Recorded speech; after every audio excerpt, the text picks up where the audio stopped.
All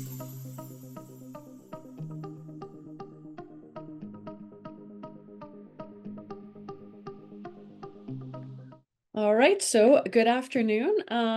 I'd like to start off with a little land acknowledgement today.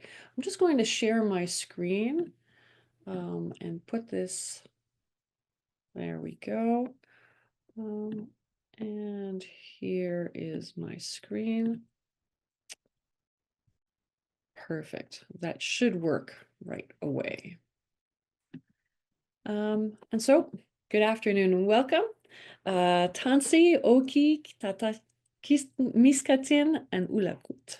Although we find ourselves gathered today through the magic of technology, I'd just like to acknowledge that we're on the traditional territory, gathering grounds, meeting place, and traveling route of the Cree, Saulteaux, Blackfoot, Dene, and Nakota nations, the Blackfoot Confederacy of the Siksika, Kainai, and Piikani nations, the Stoney Nakota Nation of the Chiniki, Bearispaw, and Goodstoney nations, the Tsuut'ina Nation, the Cree, Denetha, Denesa, and Denisojine nations. I would also like to acknowledge the traditional homeland of the Métis Nation, newly divided into districts across our beautiful province. I'm grateful to the elders and knowledge keepers of these nations who consistently engage with us as we learn more about the truth on our path toward reconciliation. I'd also like to express my commitment to learning more about the First Peoples of this land and to share this knowledge with all those who I encounter along my journey, my family and yourselves included. And so here is a little image of our beautiful province, or a little part of our beautiful province. And so, do you ever find yourself struggling to meet the needs of all of your learners in the classroom, in one single classroom? I'm Barbara, and I'm a consultant with the Consortium here in Alberta. Today, I'd like to share with you some practical tools that will help you support all of your learners in the ELAL classroom. And this may be ambitious, but here are some goals that I believe we can meet during today's session together. And just so you're aware, I have a lot of content to share today. I may not get through it all. And if that's the case, that's all right. I'll pick up again with you wherever we've left off. And so, normally, this is the part at which I do a quick tour of the room, ask people to introduce themselves, and then share a challenge or a success. So if you happen to be in a room with your colleagues presently watching this, then I would suggest you pause the video at this moment and introduce yourselves, unless you already know each other well, and share either a challenge or a success or both that you've experienced with your EAL learners in your classroom.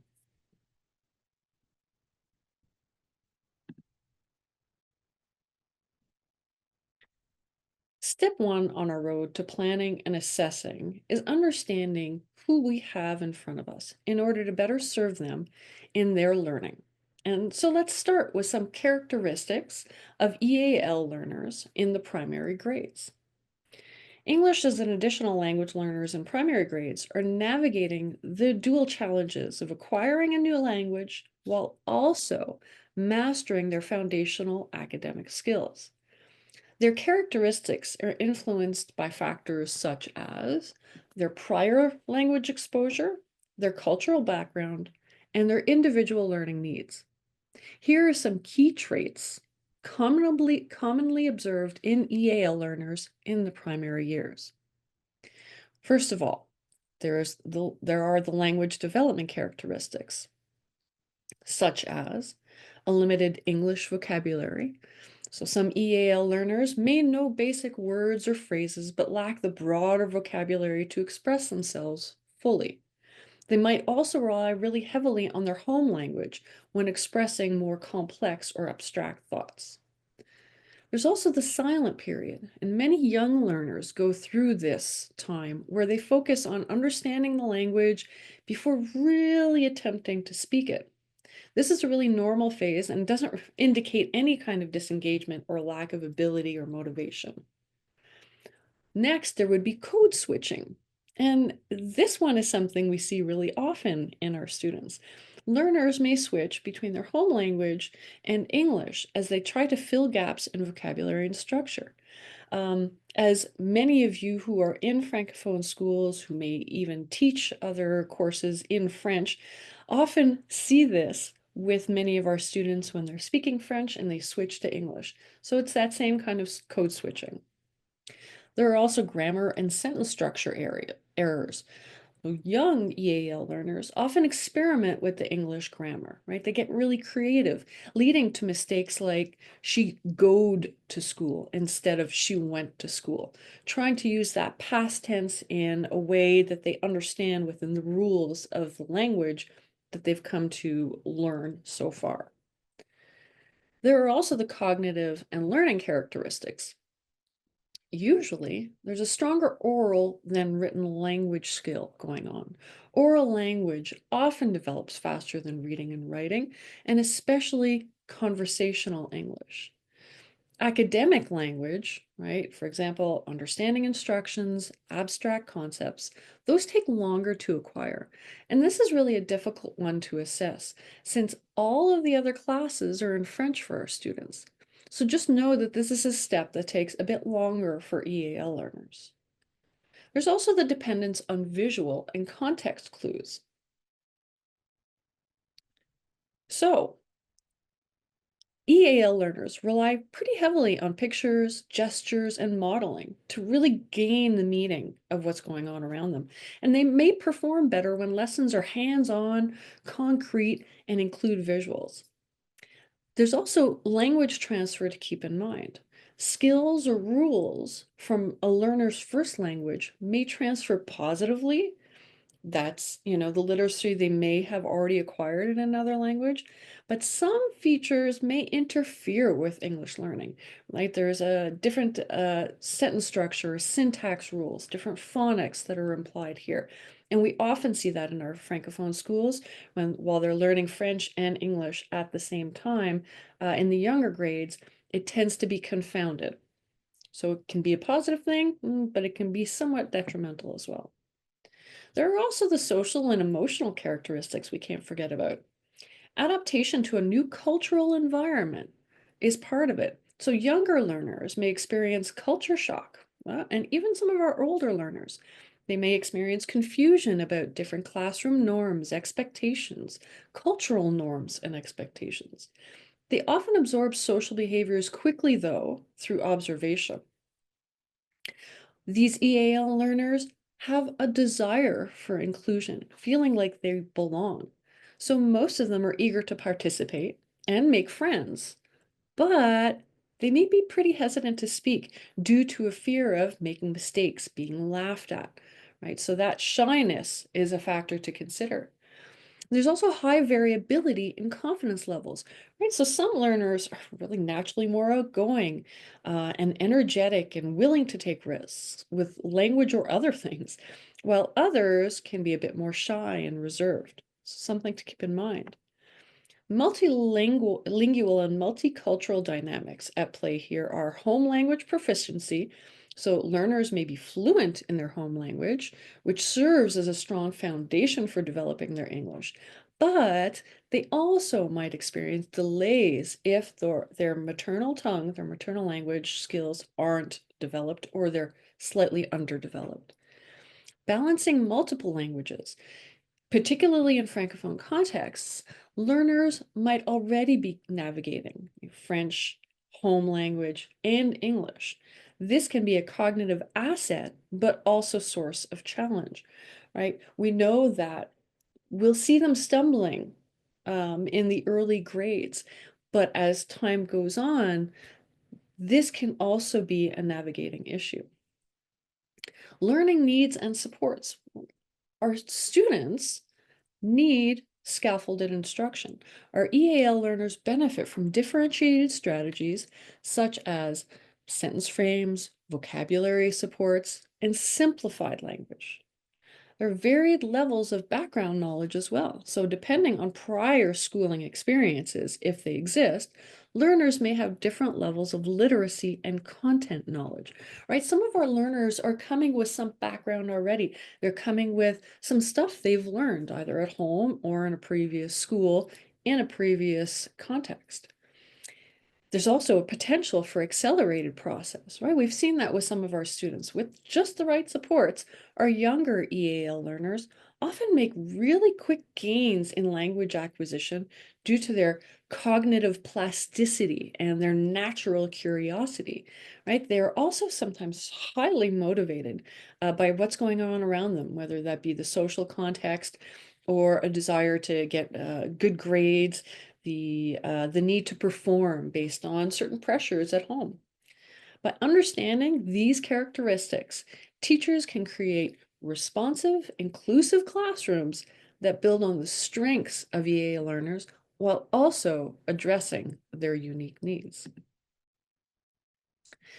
This is where I would like to normally hear from you, so that we can have like a deeper understanding of our particular EAL learners in our classrooms. So this is also an opportune moment to pause the video and amongst yourselves, share your observations about how your students navigate the challenges that I've just mentioned. You'll be able to do so if you're doing this in a group together or in a reflection process, as along with the video recording, you will also be able to receive the slide presentations and some of my notes to be able to guide you in some of your reflections and group discussions. In the following minutes, we will learn more about the different stages of language acquisition, some general techniques that you can employ in the classroom, and how to align your lessons with the curriculum's learning outcomes. Here are the characteristics of the different stages of language acquisition using along with, their instructional implications. So here are the language acquisition stages: pre-production, early production, speech emergence, intermediate fluency, and advanced fluency. So let's take a look at the pre-production or silent period. Some characteristics are there's very minimal verbal communication. The student relies really heavily on gestures, pointing, nonverbal cues, more likely body language. The student may understand more than they can produce, so stuff is going on up there, but they don't have necessarily the vocabulary or the sentence structure or enough English in and of itself to be able to express what they're thinking. And those students can often feel overwhelmed in new language settings because, let's understand correctly, that it's not just a new language setting. They may be in an entirely new setting in their lives to begin with. New country, new home, new surroundings, new climate, etc. There are also instructional implications, as I mentioned. So, in order to better support our students, we should focus on comprehension through visuals, gestures, and modeling. It really allows us to meet them where they're at. Encourage nonverbal participation as well. Why not? Encourage them to point, to act out, to nod or shake their head, as the case may be.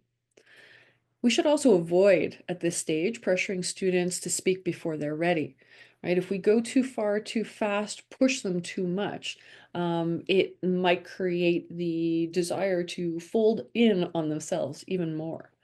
And use strategies like the total physical response to connect language with movement. I know that for kindergarten students, in a really general way, as they're learning language in school for the first time, putting language together with physical movement is so helpful, so useful in their language development. So keep that in mind. In the early production stage, some characteristics would be a really limited vocabulary, maybe 1 to 2 word sentences or phrases. Um, Usually students begin to answer yes or no or short response questions. We're at that stage, and they'll make frequent errors in grammar and pronunciation. that's okay. Here are some of the ways that we can support them. We can use simple language, repeat key vocabulary often, right? We want them to get the sense of vocabulary that they're going to use every day, that they're going to hear every day. Ask yes or no or choice questions to encourage the use of the verbal participation, right? We've allowed them so far in their silent period stage to answer simply by gesturing, but we want to encourage some verbal interaction here. We can also provide sentence stems, right? For example, I see a, right? That helps them, provide some of the structure that they need. It supports early attempts at communication. And this is a great time to incorporate songs, rhymes, games that really reinforce language patterns. Speech emergence would be our next stage. And this is where our students speak generally in short phrases, simple sentences, with an increased vocabulary. But we're going to still see errors with grammar, word order in the sentence. They can engage in some basic conversations about familiar topics, right? We won't necessarily see them go towards highly abstract concepts and the like. Comprehension will improve at this stage, but they'll still struggle with those abstract concepts. And the best way to support our students here at this stage would be to introduce academic vocabulary using visuals and real life context, really make it concrete for them. Now, I'm very well aware that in our Francophone schools, the only course that they're taking in English is ELAL. And so academic vocabulary is going to be a difficult thing to achieve with them, really supporting them. So focus on content-based language learning by embedding language instruction into maybe other subject areas, but like I said, those are usually in French. That can be difficult. So using an interdisciplinary approach in your ELA classroom, you can touch upon various specific academic or content-based vocabulary. For example, you can introduce a science concept, a mathematical numeracy concept in your ELA classroom, and it's very content-based or academic-based vocabulary, and that's where you can introduce some words and terms that can be useful. This is where you might encourage your students to have longer responses with structured activities, right? In terms of partner discussions, even journaling if they're at the writing stage. And it's important to provide feedback that corrects errors gently while modeling correct usage, right? We don't want to give a negative connotation or emotion because that's what we know from studies won't be useful at all. Stage 4 is the intermediate fluency, right? Some characteristics here. The students can express ideas in more complex sentences. They begin to use higher order thinking skills in English. No, don't forget, some of our students already come with some of this background, so it might come quickly for some of them and might come a little bit slower for others. But the higher order thinking skills I'm thinking of are comparing and analyzing, for example. This is where our students are going to make fewer errors, but they'll struggle potentially with idiomatic expressions, topics that are less familiar to them. So better ways to support them is to ask open-ended questions instead of just the yes or no. Develop critical thinking and expressive language skills.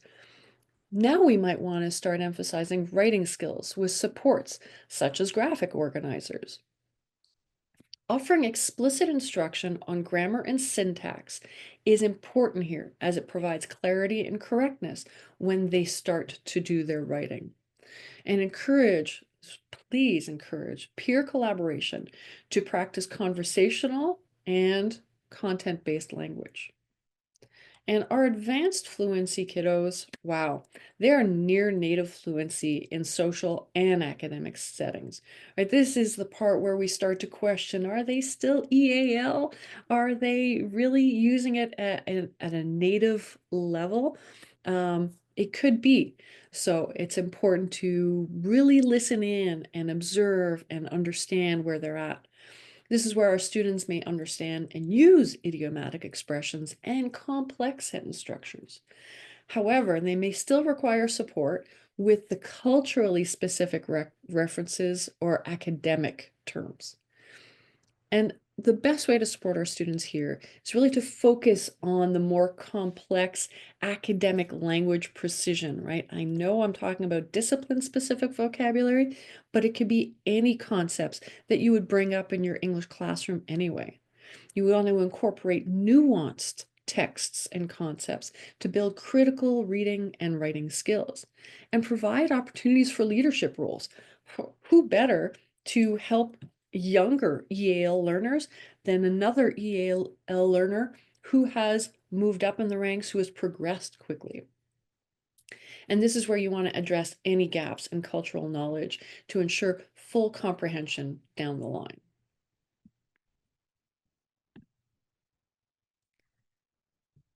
So, instructional strategies across all of these stages.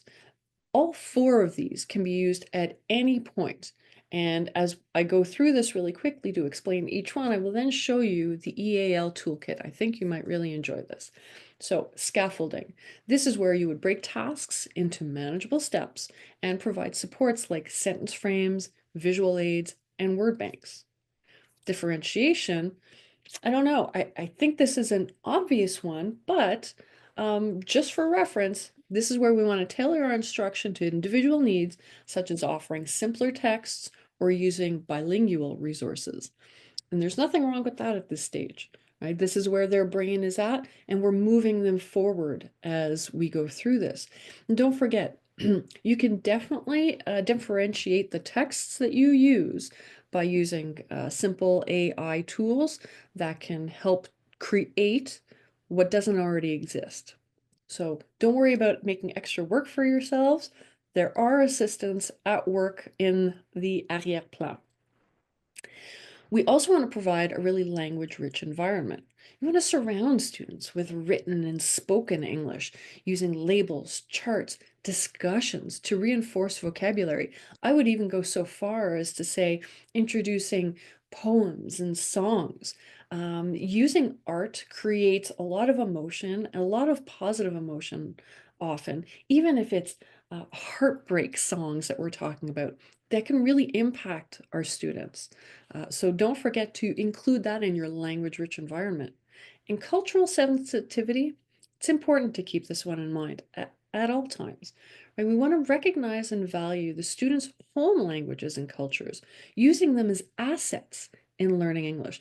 And really, when we have a diverse group of students in our classroom, well, everybody is gaining from what we're learning, not just within the English language and supporting those EAL students, but what we can learn from them about how the world works in general is just beyond what we can ask for.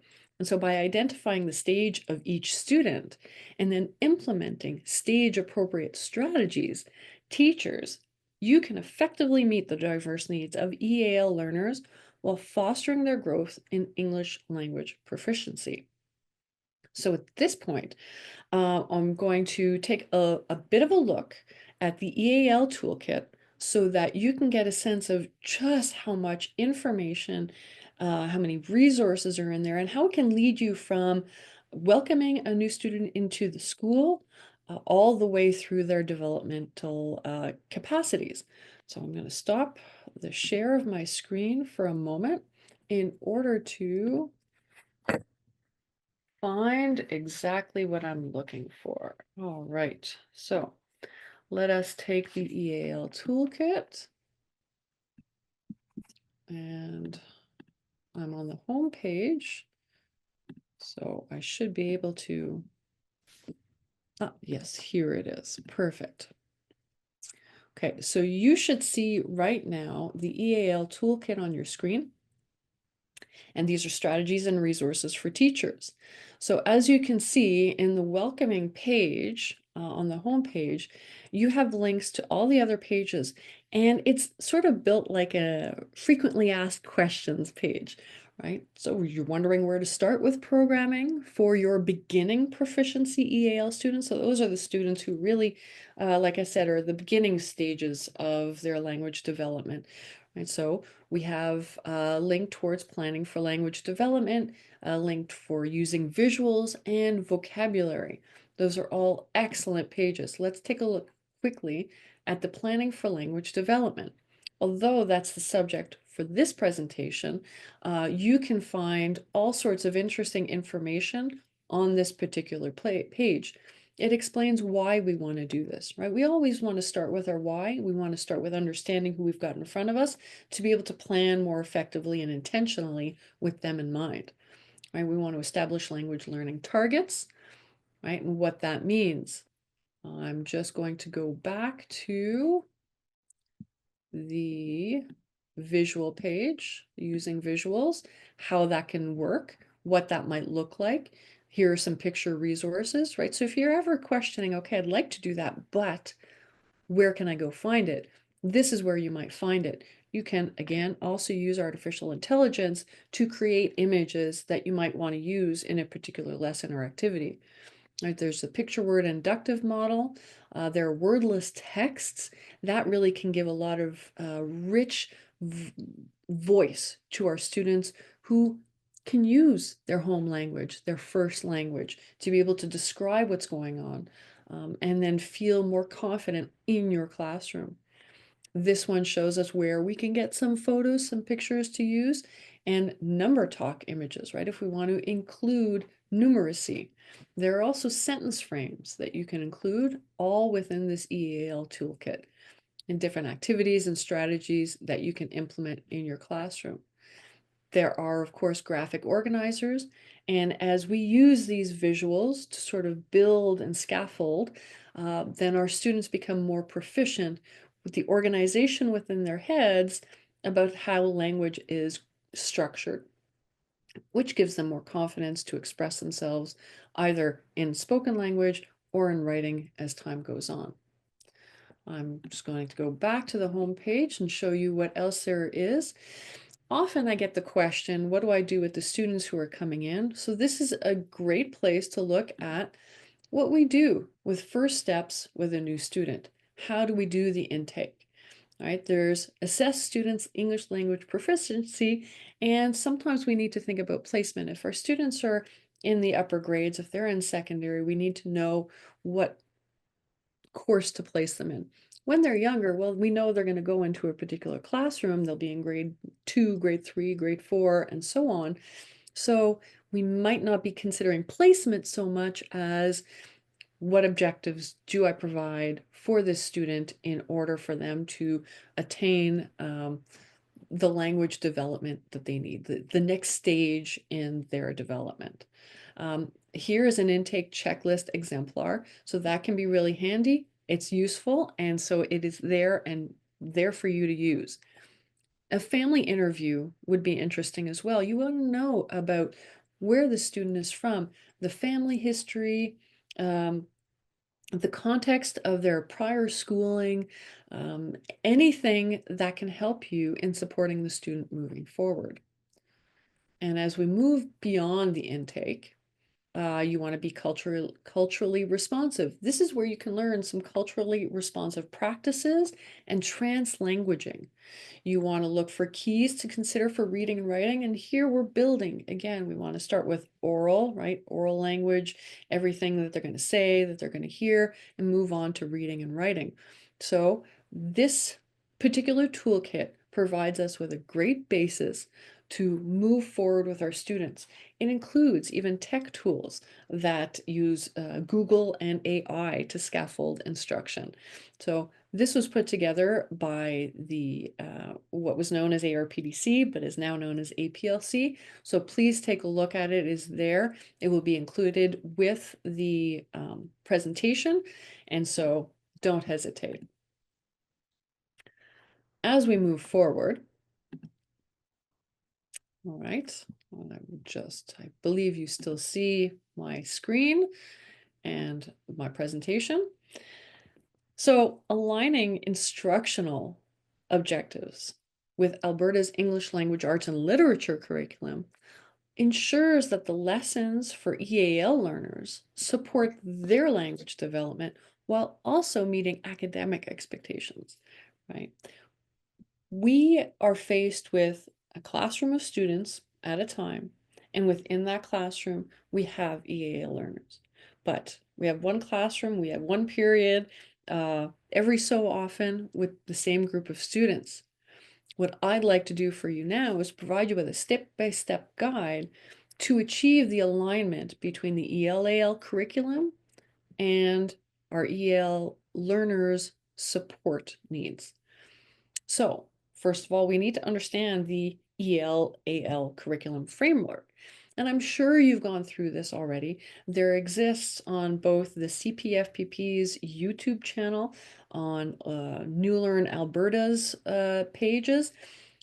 We can familiarize ourselves with the key components of the ELAL curriculum as it stands right now. As you know, there are organizing ideas and guiding questions that provide the broad goals for each grade level, emphasizing literacy development, critical thinking, and communication. Those organizing ideas span all the way from K to 6, and so important for our students' progress and a great way to harmonize between grade levels as they progress in age. There's also what we call the cusps, the knowledge, understanding, skills, and procedures, and these describe what students should know, understand, and be able to do by the end of each grade level. It also provides us with some assessment standards, right? The curriculum specifies outcomes for both formative and summative evaluations. All right, and the key considerations for EAL learners here are to focus on outcomes related to comprehension, vocabulary development, and specifically, I'm going to say oral communication, but it will become written communication as the years progress. We also need to recognize that EAL learners may meet outcomes in different ways, right? It may be oral instead of written expression initially, as just mentioned. Next, we want to identify the language demands of ELAL outcome. We need to break down each outcome to identify the specific language skills required.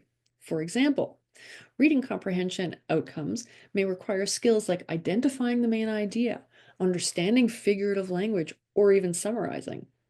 And writing outcomes may involve organizing ideas, using transition words, and applying grammar rules. We need to analyze how the language level of the outcomes aligns with your students' language acquisition stages. There's the pre-production or early production stage, where we want to focus on recognizing and understanding keywords. But as they move through to speech emergence and intermediate fluency, we want to emphasize constructing sentences and explaining ideas.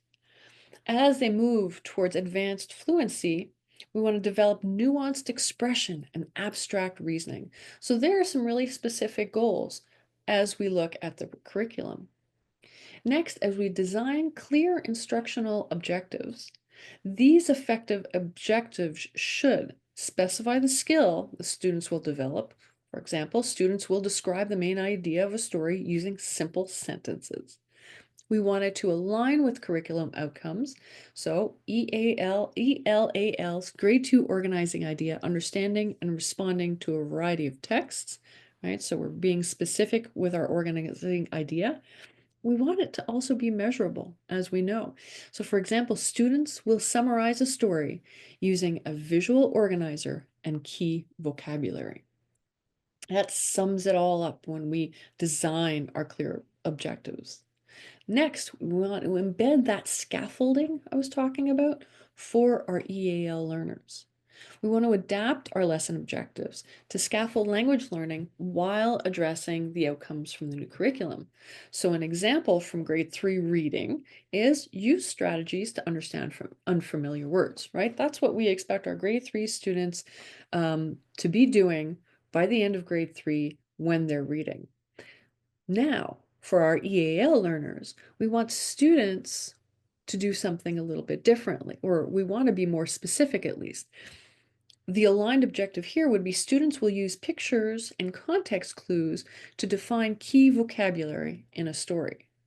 And scaffolding would mean you provide a word bank, visuals, and sentence stems.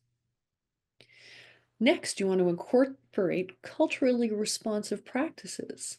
So you want to connect objectives to texts and topics that reflect the learner's diverse experiences, right? We've got a ton of kids who are from a lot of different backgrounds. Use that richness. Here's an example. The outcome from the curriculum is explain how texts relate to personal experiences. Great place. Our aligned objective ends up being students will share personal connections to a story using a mix of English and their home language. Now, this may sound a little counterintuitive. However, we should encourage the love of their home language, a respect for it, and seeing it in for what it is, a diversity, an importance in terms of making them feel included and being able to tell a story, right? It's the content itself that we're looking for sometimes. And next, we want to plan activities that integrate language and content, right? We're doing two things at once simultaneously. We want to create activities that support both the curriculum outcomes and EAL learners' language development.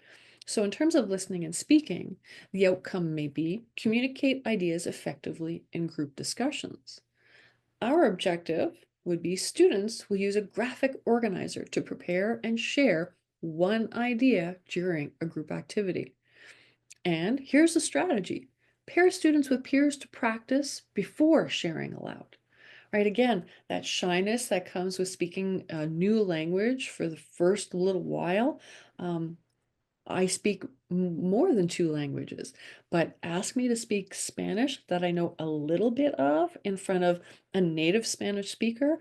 Ooh, I will all of a sudden clam up. So that's something to keep in mind. And then in reading, an outcome might be identify characters, settings, and events in a story. Our objective will become students will use sentence frames to describe the characters and setting of a picture book. And the strategy, provide a visual story map. It's great to use visuals. It is so helpful. And not only will this help your EAL learners, but any student in your class who is having a really difficult time accessing learning can definitely benefit from these strategies as well. Writing example, here's an outcome, organize information in a short paragraph, right? That's the outcome. Our objective here, students will write a 3-sentence description of their favorite animal using sentence stems and a word bank.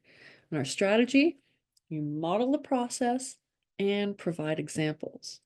Right, so here are just a few examples of ways in which we can differentiate our teaching and our planning in order to include everyone. And by aligning instructional objectives with ELAL outcomes, teachers can create lessons that are both academically rigorous and supportive of EAL learners' unique needs. This approach ensures students build foundational literacy skills while advancing their language proficiency.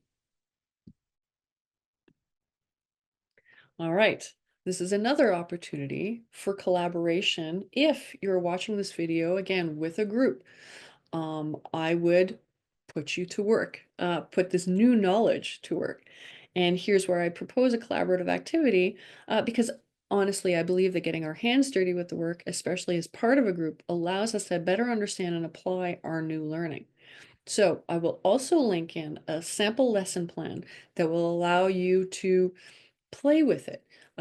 Or better yet, if you have your own lesson plans that you want to adapt, that you want to work on as a group, that is my advice. Do it collaboratively. And as soon as you've done that as part of a group, you'll realize that not only are your lessons potentially better, more engaging, more inclusive, but you'll have a bank of them, right? Because if everybody around the table gets a chance to share, well, that's a perfect opportunity to share and then have more for your students and your teaching. All right, so this is where I would pause the video and check out the sample lesson plan, like I said, or integrate your own lesson plans and do the work together. I will provide you with some step-by-step.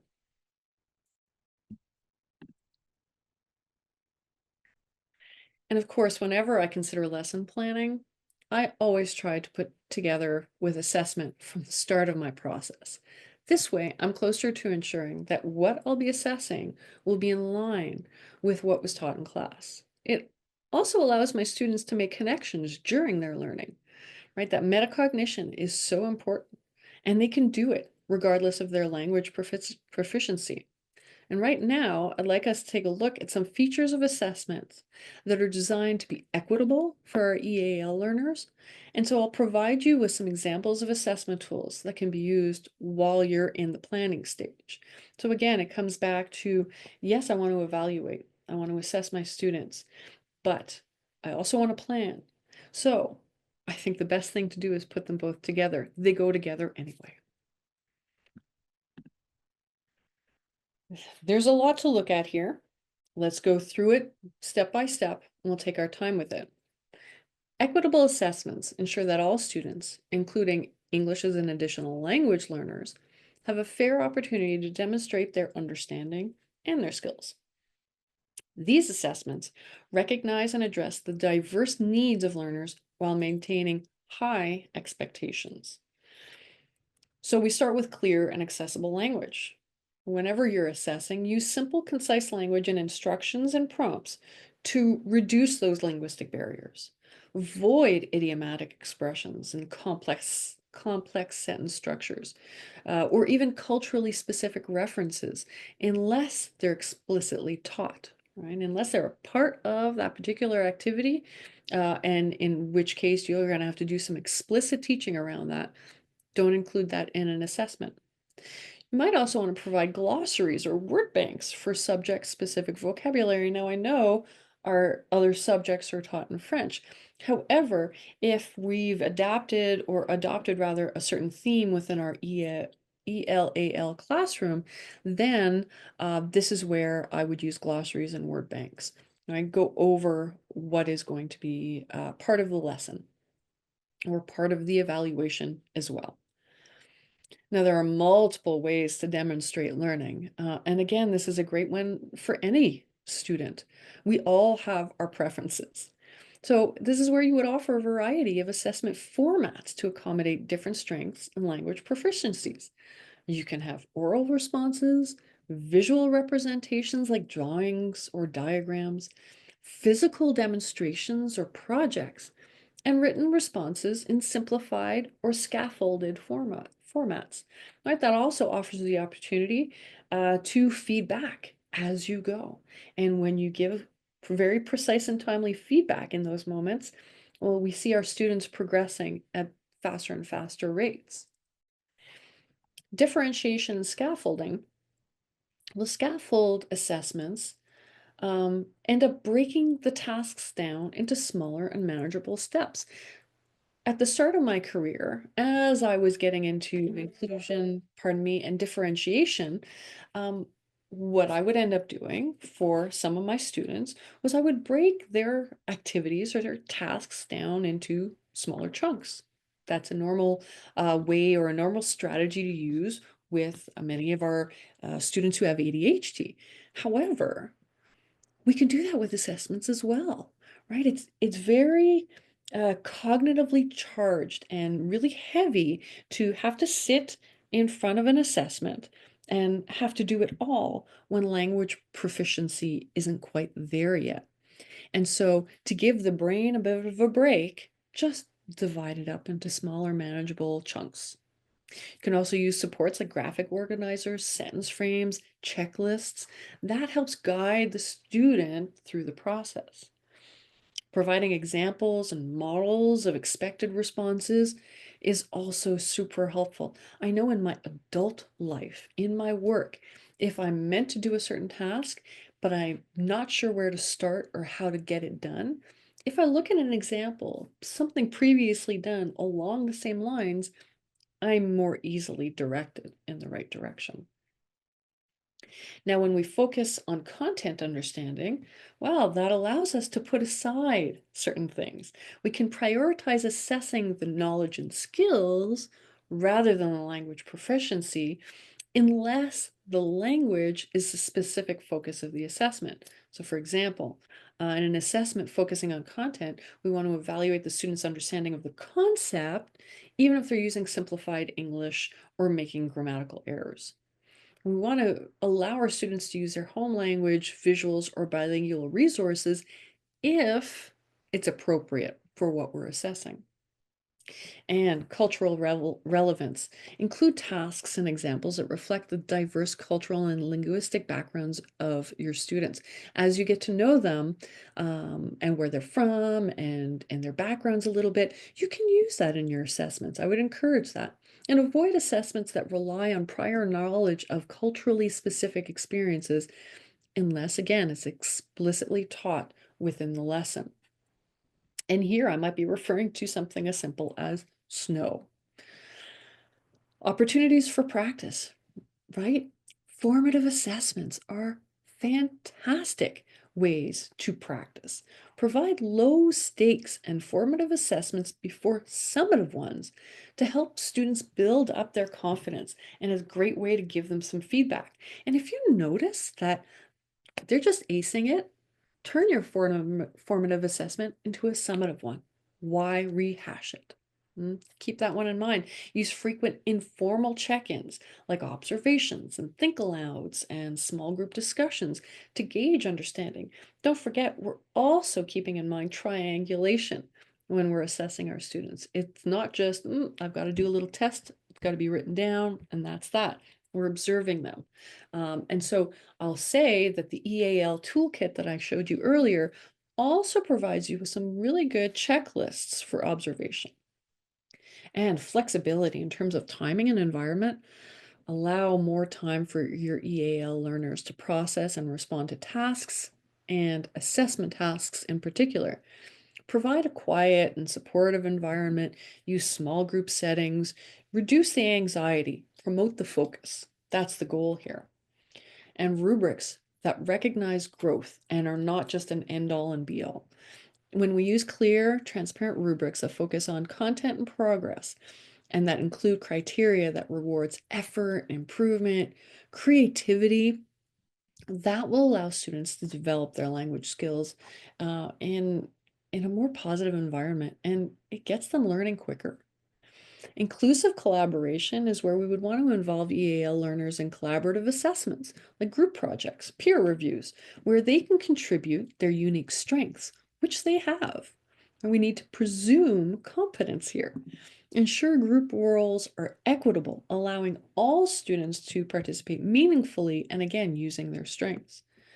Giving ongoing feedback and reflection. It has to be timely. It has to be constructive, focus on strengths and specific areas of improvement. And if we're very specific in giving that feedback, it allows students opportunities to revise and resubmit work later on based on what they've learned. The goal here is that they're learning. And again, the use of formative assessments. When they're frequent, short, they allow the student to revise on a regular basis. It's low pressure, low stakes, and it can help guide your instruction and your planning as well.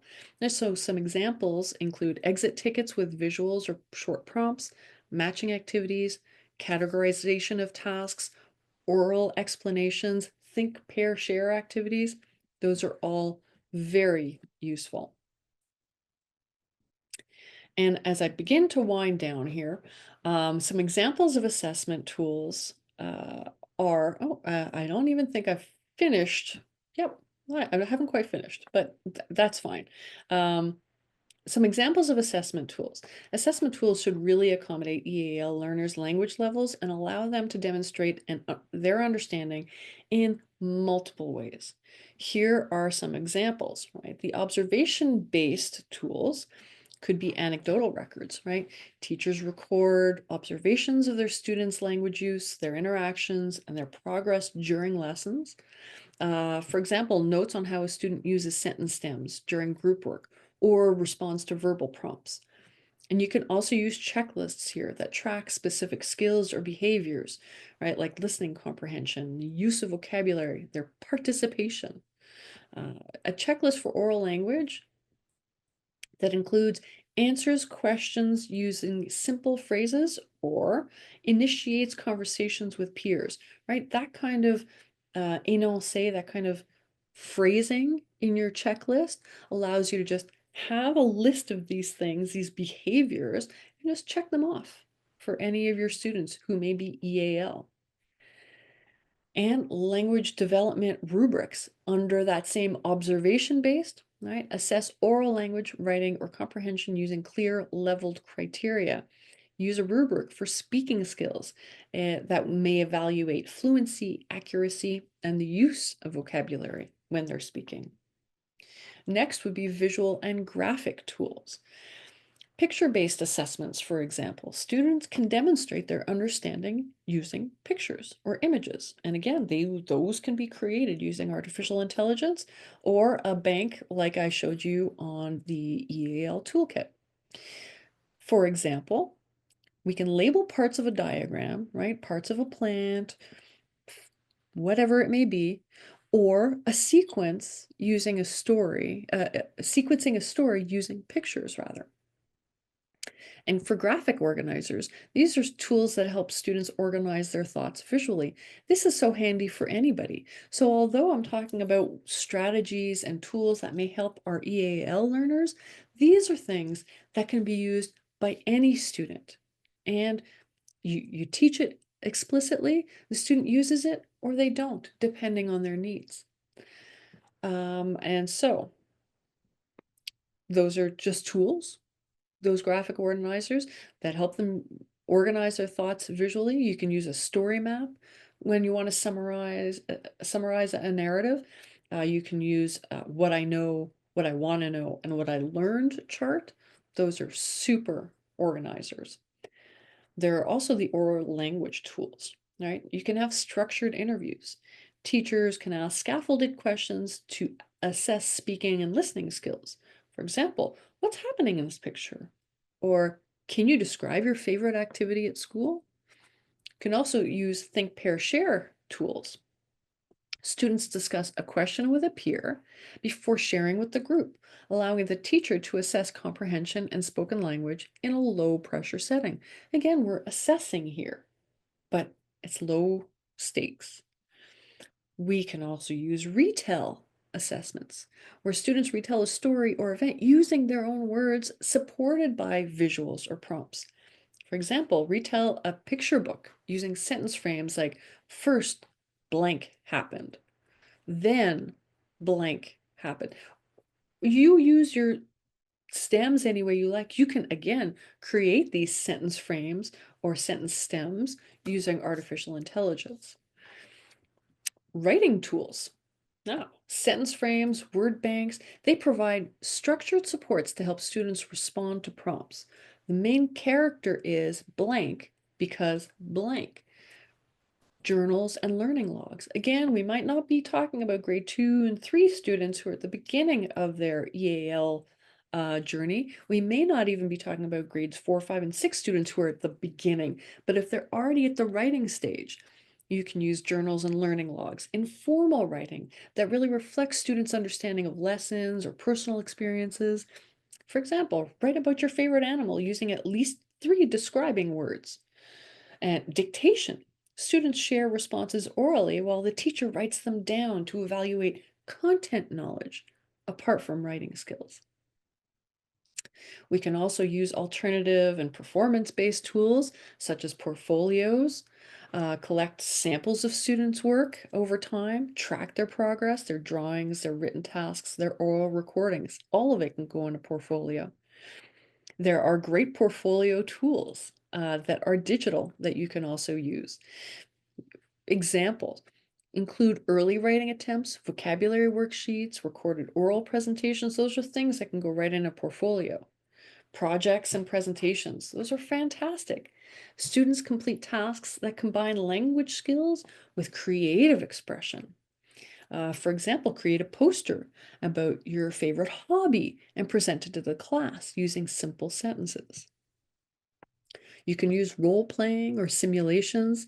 You can assess language use in practical or social scenarios, right? This can be particularly helpful for those students who are having difficulty with their behavior because of the situation that they're in the language, in the new language they're learning.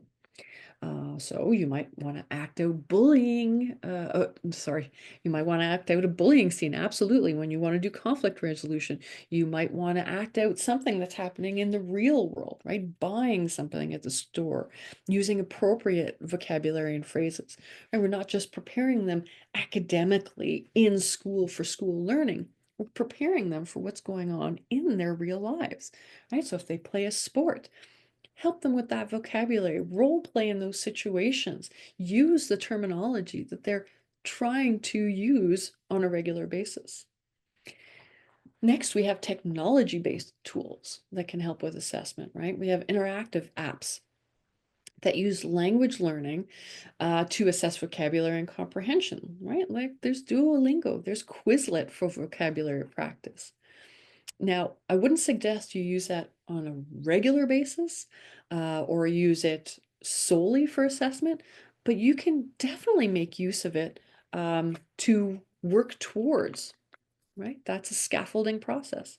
You might also want to use audio and video recordings. You can record students reading aloud, sharing a story, presenting a project, and that might be for a later evaluation. For example, a student records themselves describing a picture and they submit that. As simple as that.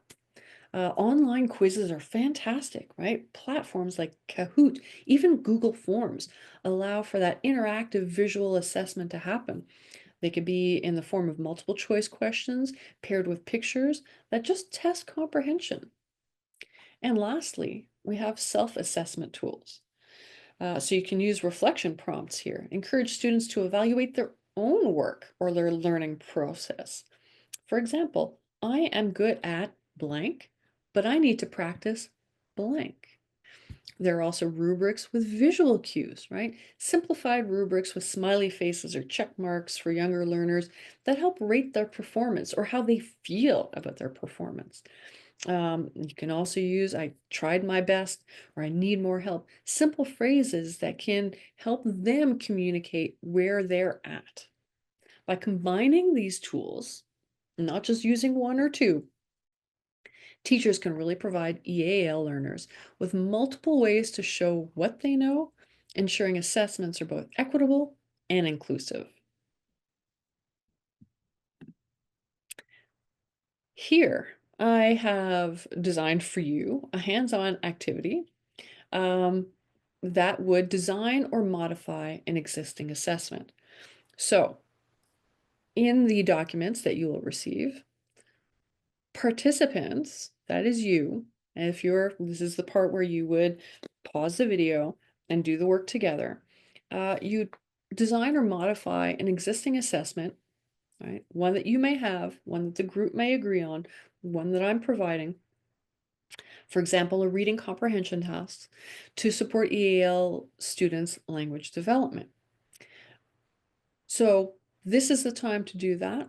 I would suggest you come prepared with this ahead of time so that it doesn't interrupt your flow of professional learning.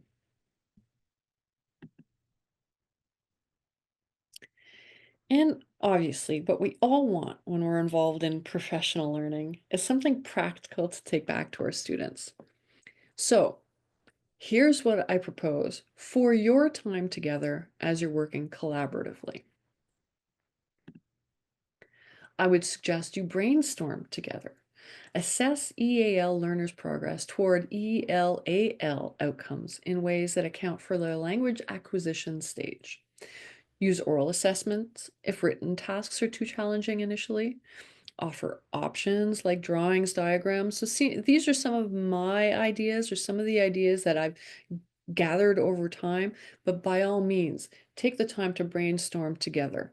You want to offer options like drawings, diagrams, simplified explanations to demonstrate an understanding. I will also provide you with a case study that you can look at, assess, and determine how you would respond in that situation.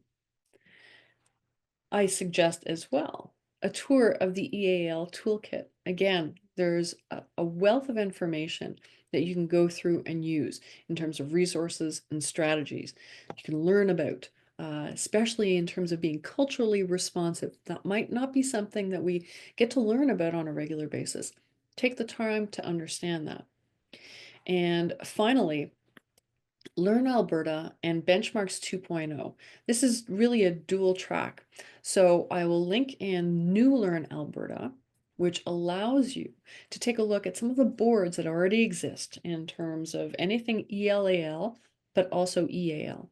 More importantly than New Learn Alberta is the Learn Alberta link to Benchmarks 2.0. The original Benchmarks 1.0 is in there.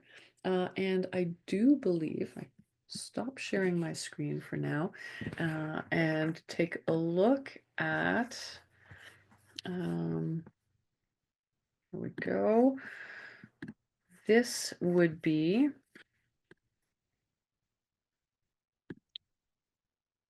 there we go.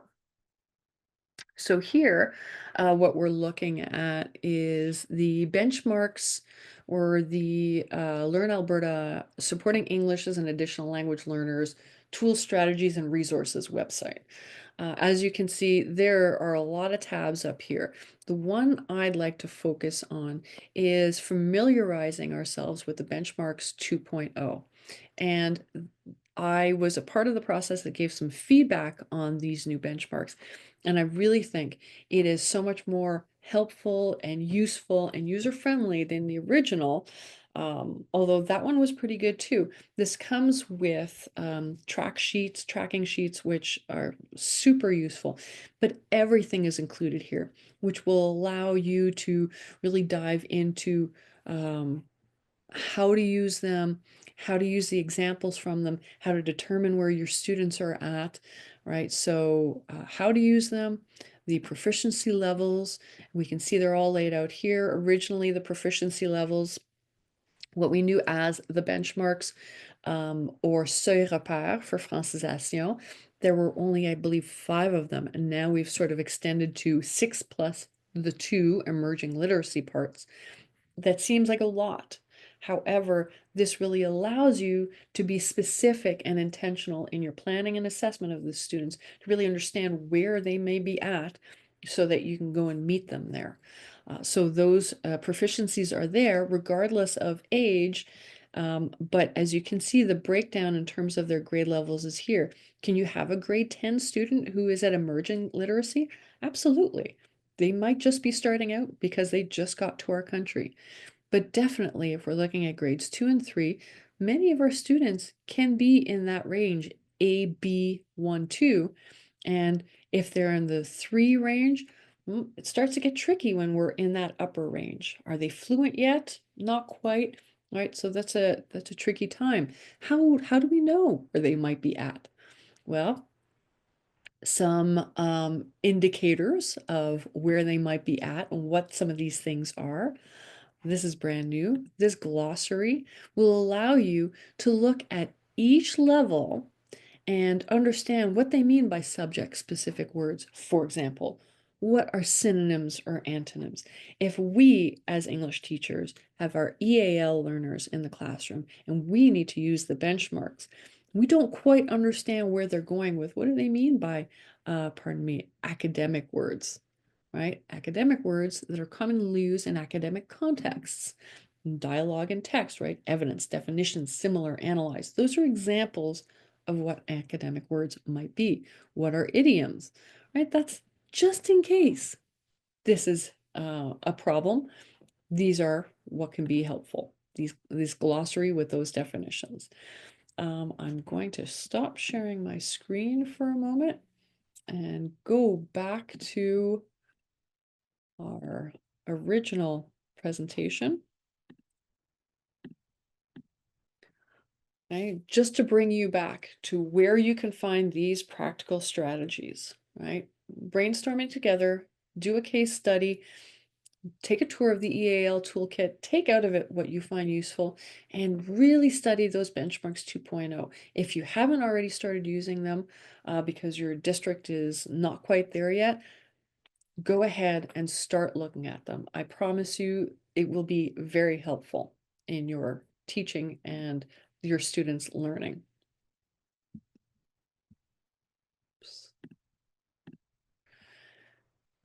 This is the time at which I would ask you as participants to state one key takeaway that you've got from this learning, this professional learning session, and one action that you'd like to implement in your teaching. So as a group, if you're watching this together, or if you're on your own, this is a perfect time to reflect. What did I get out of this session? Just name one thing, and name one thing that you'd like to start using in your practice that will help you and help your students make progress towards the goals you've set out. On that note, I'll allow you to, even if you're watching this afterwards, fill out the survey. This is the link, you'll get it in the presentation, but that's the QR code. Hopefully that'll work for you on your screens. You can just use your phone to get to that particular sondage, that feedback for this particular session. I would very much appreciate it.